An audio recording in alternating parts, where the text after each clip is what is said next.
Alfred Hitchcock's plots were often criticized for being far-fetched, and some say that his films were too often driven by devices rather than character, and as a consequence, there were frequently holes in the story through which you could drive a truck. While that kind of criticism is sometimes justified, more often than not, it was really missing the point. When a movie is well crafted enough, the audience should be so engrossed that these things really don't matter. A case in point is Vertigo. No question one of the most beautiful and emotional films ever made, and yet even Hitchcock and the screenwriter Samuel Taylor were not unaware that plot-wise, well, Vertigo is a little hokey.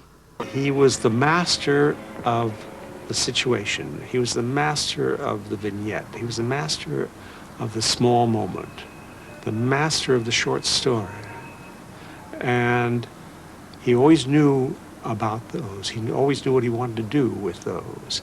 He did not have so much of an overall view of the story he was going to tell. That's why he often got into trouble, you see. He never saw it in terms of a completely linear thing. He thought, and when he talked to you about a picture, when he would say he was about to do a new picture and he would want to tell you about it, he never told you the story. He told you scenes, his favorite scenes. And so it became, for him, it was like a mosaic.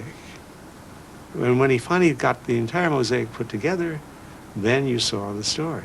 Now, if he didn't have a good writer, there were going to be pieces missing in that mosaic. In terms of writing, I'd say that Hitchcock's best films work so well and endure because there's a clear distinction between plot and story.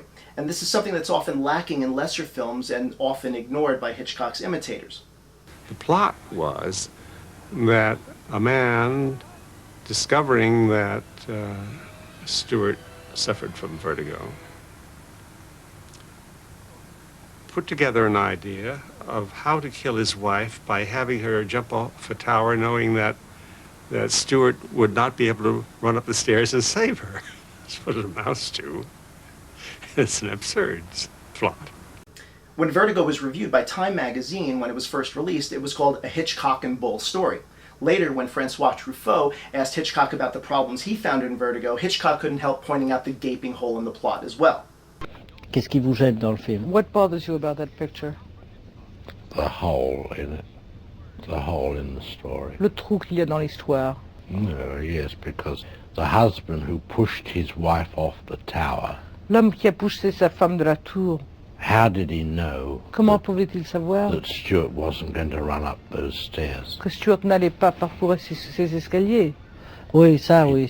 He Yes, chose yes, him because he had vertigo, you know, Quelque chose parce qu'il avait le vertigo. Ouais. but it couldn't be guaranteed. Mais ça ne pouvait pas être garanti. But tossing the plot aside for a moment and looking at the story, that is, looking at the emotional arc that the characters have to go through, well, that's something entirely different.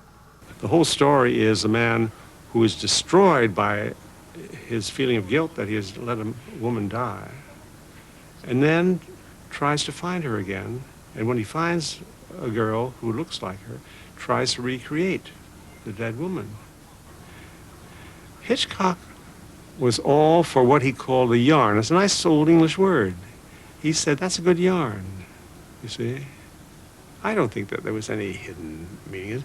But Hitchcock was a very emotional man, and having a good actor in Stewart, and having a good situation of a man driven almost to madness by what has happened, he was able to infuse it with enormous emotion. He preferred telling an inconsequential yarn, but bringing to it all the artistry he had. Well, that really sums it up very well. So the next time you're watching a Hitchcock film, look out for that clear distinction between the plot and the story. In his best films like Rebecca, Notorious, North by Northwest, and Rear Window, it'll be easy to spot. But in films like Torn Curtain and Topaz and a handful of others, it'll be a lot harder, and sometimes it may not even be there. And those tended to be Hitchcock's weakest films. Thank you very much for watching.